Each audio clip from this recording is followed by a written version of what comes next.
የተወደዳችሁ የሀገሬ የኢትዮጵያ ቤተክርስቲያን መሪዎችና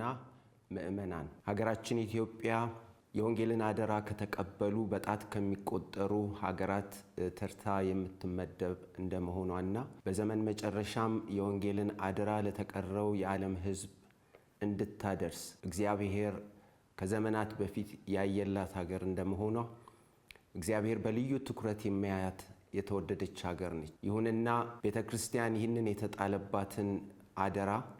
በመወጣት ፈንታ ከመስመር እየወጣች በመሆኑ ባለፉት 10 ዓመታት እግዚአብሔር መልእክተኞችን እየላከ ወደ ቀደመው የእግዚአብሔር ሐሳብ እንድትመለስ እየተናገረ እየገሰጸ እንደነበረ ብዙ ማስረጃዎች ይናገራሉ። ለአብነትም ያህል በ1989 ዓመተ ምህረት በዚሁ በመዲናችን በአዲስ አበባ በኢሲኤ አዳራሽ በተደረገ የአፍሪካ የቤተክርስቲያን መሪዎች የጸሎት ስብሰባ ወይንም ኮንፈረንስ ላይ በኢትዮጵያና በኤርትራ መሪዎች መካከል የንስሐና የእርቅ ጊዜ እንዲኖር እግዚአብሔር በቀጥታ በባሪያው በዶክተር ፓስተር ሙሉንዴ በኩል መልእክት ማስተላለፉ ይታወሳል እና ይህንንም ባያደርጉ በምድሪቱ ላይ ከፍተኛ እልቂት እንደሚመጣ መልእክት መጥቶ እንደነበር እናስታውሳለን። ይሁንና ለዚህ መልእክት ተገቢውን ምላሽ በመስጠት ፈንታ መልእክቱ ከእግዚአብሔር እንዳይደለ አንዳንዶችም ከጠላት የመጣ እንደሆነ በመናገር ይህንን መልእክት ሳይቀበሉት በመቅረትና እንዲሁ ለይስሙላ የንስሐ ጸሎትን በማድረግ ፕሮግራሙ በመጠናቀቁ ምክንያት እግዚአብሔር አዝኖ በማግስቱ በሌላ ነብይት አማካይነት የማስጠንቀቂያ መልእክት መተላለፉ ይታወሳል። ይሁንና ይህንንም በመስማት የሚገባውን በወቅቱ የኢትዮጵያ ቤተክርስቲያን መሪዎች ባለማድረጋቸው ከኤርትራ ቤተክርስቲያን መሪዎች ጋር በጋራ ማለት ነው ለ100,000 ሰው ያህል እልቂት ምክንያት የሆነ ጦርነት በሁለቱ ሀገራት መካከል ተካሂዷል እና ያንን ተከትሎም ከብዙ እልቂት በኋላ የኤርትራ ቤተክርስቲያን መሪዎች የተፈጠረውን የሰላም እድል በመጠቀም እንደገና ሰላም ለመፍጠር ያደረጉት ሙከራ በኢትዮጵያ ቤተክርስቲያን መሪዎች በኩል በበቂ መጠን ተቀባይነት ባለማግኘቱ ይህ ነገር ሳይሳካ ቀርቷል። በቅርብ ጊዜም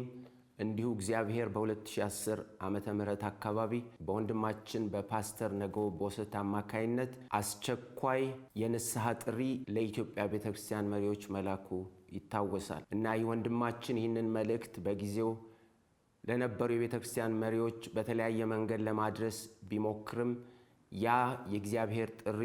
በጊዜው ተገቢውን ምላሽ ባለማግኘቱና የተጠራው ወይም ደግሞ ጌታ የፈለገው የአንድ ቀን ከልብ የሆነ ንስሐ ባለመፈጸሙ እስካሁን ድረስ ባላባራ ጦርነትና እልቂት ውስጥ እንገኛለን እና ለዛ ተግባራዊ ምላሽ ባለመስጠታችን ከ1 ሚሊዮን በላይ ኢትዮጵያውያን ሕይወታቸውን አጥተዋል። እንዲሁም ደግሞ ብዙ ሚሊዮኖች ተፈናቅለዋል። ዛሬም በዚያ የጦርነት አዙሪትና ደም መፍሰስ ውስጥ እንገኛለን። ይህ በእንዲህ እንዳለ እግዚአብሔር አምላክ በባሪያው በፓስተር ዘካርያስ አማካይነት ምናልባት የመጨረሻ ዕድል ሊሆን ይችላል ለሌላ 3ኛ ዙር የንስሐ ጥሪ ለምድራችን ቤተክርስቲያን ልኳል። ይህንን ጥሪ በመስማት ተገቢውን ምላሽ ካልሰጠን ሊመጣ ያለው ደግሞ መከራና እልቂት እጅግ የከፋ እንደሆነ በብርቱ ማስጠንቀቂያ መልእክት ወደኛ መጥቷል። ወገኖቼ ይህንን እድል ሳንጠቀምበት ብንቀር እቺ ምድር በእኛ ምክንያት በመከራ አሁንም ለሌላ ዙር የምትታረስበት ጊዜ በደጅ ነው ያለው። ስለዚህ ቅዱሳን እግዚአብሔር በተለይ ልቡ ባዘነበት ጉዳዮች ማለትም የእግዚአብሔርን ጽድቅ በጣልንበት ቅድስናን የሕይወታችን መመሪያ መሆኑን በረሳንበትና በናቅንበት የእግዚአብሔርን ቃል ስልጣን ከሕይወታችን ባስወጣንበት የመንፈስ ቅዱስን ድምፅ እየሰማን መመላለስ በተውንበት ራስ ወዳድ በሆንበት እንዳውም ወንድሜ ከኔ ይሻላል በማለት ፈንታ በዘረኝነትና በመለያየት ፊት አውራሪ ሆነን ለምድራችን ስቃይ ምክንያት በሆንበት እንዲሁም ደግሞ በፍቅር ልንታወቅ ሲገባ በመለያየታችን በመታወቃችን ምክንያት እግዚአብሔር በእነዚህ ሁኔታዎች እጅግ አዝኗልና ይህንን እድል በመጠቀም ይህንን የሀገራዊ ንስሐ ጥሪ በመስማት በተለይ የኢትዮጵያ ቤተክርስቲያን መሪዎች አፋጣኝ ምላሽ ለመስጠት እንድትነሱ እንደ አንድ ኢትዮጵያዊ ፕሮፌሽናል የወንጌል አገልጋይ ከቤተሰቤ ጋር ጥሪን ለማድረግ በጌታ ስም በፊታችኋለሁ እና ይህንን ጥሪ ያደርጋለሁ። ይህንን የንስሐ ጥሪ ሰምተን በፊቱ ብንወድቅ ለኢትዮጵያ፣ ለምድራችን፣ ለምንወዳት ሀገራችን የገባውን የተስፋ ቃል በመፈጸም የወንጌል ብርሃን ሆና በአፍሪካም በተቀረውም ዓለም እንድትገለጥ ልጆቿም የወንጌልን ብርሃን ይዘው በዓለም ዙሪያ እንዲወጡ የተናገረውን የተስፋ ቃል በመፈጸም ምድራችንን እንደሚባርክ ጽኑ እምነት አለኝ። እግዚአብሔር ኢትዮጵያን ይባርክ።